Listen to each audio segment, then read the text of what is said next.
Hey, welcome guys. In this video we're doing a review of the BenQ Instashow screen sharing solution. Now my particular model is the USB-C version, which is great as it allows for screen sharing and power from a single port from your computer. There's another version available that has HDMI and a USB-A connection for power. BenQ advertises this product as a plug-and-play screen sharing solution with super easy setup, and they're absolutely correct. After taking everything out of the box, it only took me 3 minutes to set up. Connect the hub to power and HDMI to TV, wait for it to boot up in auto config, connect the button kit to a laptop, wait about 20 seconds for a sync, and simply press the button to share content. So this is a true plug-and-play device. There's no software to download to start sharing your screen content. You don't have to connect to some sort of special Wi-Fi network either. Keep in mind that this is mainly an enterprise tool, but it could be used at a consumer level if you wanted to. But keep in mind, it's not exactly true wireless screen sharing because you're still connecting the button kit to your computer. And the button kit is the wireless screen sharing tool. But because it's not true wireless due to the button connection, there's good news here. On Windows devices and Mac, you can extend your screen sharing like on an external monitor. And for those of you wondering, yes, it does also work with Mac and it works perfectly. The only weird thing about the Mac connection is that it greatly alters the scaling of my MacBook Air. Only while it's connected though. Otherwise it works fine, but just something a little annoying to keep in mind. Out of the box also comes a nice storage unit that was a nice dark finish that can blend into any meeting room design. There's also some additional slots for markers or other meeting room accessories. The hub itself is rather small with 2 antennas as it broadcasts its own Wi-Fi 5 signal, which is part of the reason for the very fast setup process. So you don't actually have to connect the hub to your own Wi-Fi network. There are some mounting options that come out of the box. For example, there's a strap to attach it to a pole, some screws to attach a base and secure it on a wall, or if you want, you can use adhesive stickers instead to simply stick it somewhere. While screen sharing, there are 2 mode buttons. One is a simple presentation mode that outputs higher amount of data for higher picture quality.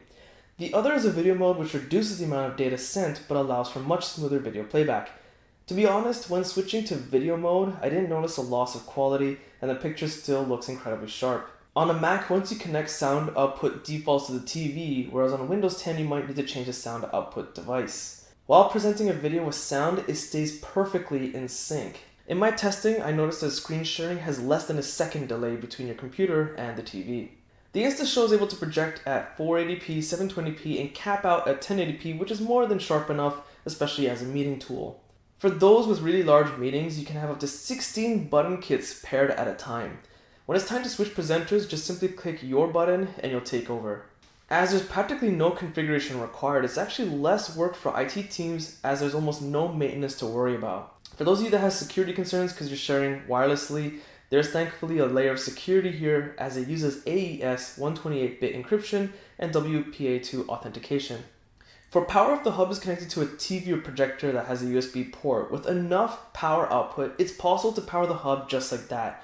No need to connect it to a wall outlet, which is great for cable management. So the quick start guide states that it's best to share your screen at a maximum of 8 meters from the hub.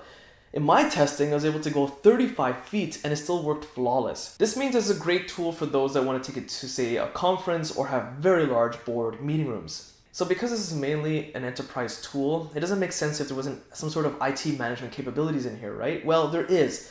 It's just that it wasn't included in the quick start guide in the box. I had to Google search it and I just happened to find it. So there are a few ways to configure the hub if you really want to lock it down with certain security. One is to get an RJ45 cable and connect it to the back of the hub to a computer and then start working with it directly.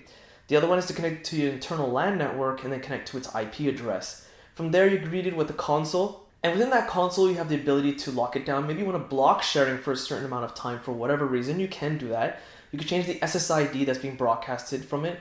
You can actually change the little notification at the top right of the screen sharing when nothing's being presented. You can have like a little memo saying, hey, welcome to company X or something like that. So there's a lot of options you can play with in the back end if you want to. If you purchase additional button sharing kits and need to pair it with the hub, but the hub is mounted too high so you can't reach the pair button, well, if you configured it to your internal LAN network, you can actually remotely enable pairing mode from that web console. So the screen sharing solution is fantastic, but there's a few things of concern that I have.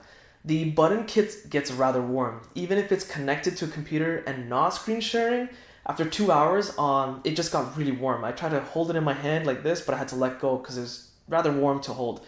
Nothing dangerous, but just something to keep in mind. The other thing is that this whole kit with the hub and the button kit is rather expensive. It's $1,000 roughly here in North America, and that's $1,000 per meeting room roughly, which sounds expensive, but for enterprises, that's actually not so bad, because the faster you get your meeting up and running, the better it is, because time is money. So you can actually get your return on investments rather quickly if you're a large enough enterprise.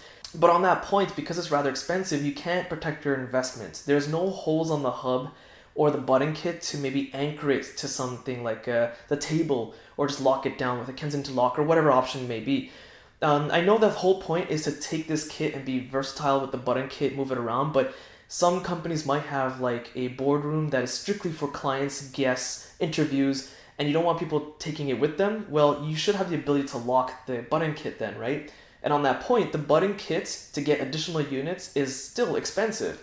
Again, in North America, it ranges between $300 to $400 for 2 more additional buttons. So BenQ is no stranger to meeting room solutions. They are very popular with their projectors for home or enterprise use, and the screen sharing solution is fantastic. It's literally plug and play. It's great, except for that whole thing about the price tag, and I wish there was a way to, as an option, lock it down if you really wanted to. Overall, a great device worth checking out depending on your needs, and that's pretty much it for me. So if you guys found this video useful, be sure to check out my social links in the video description. Hit the like button, it does help, subscribe, and thanks for watching.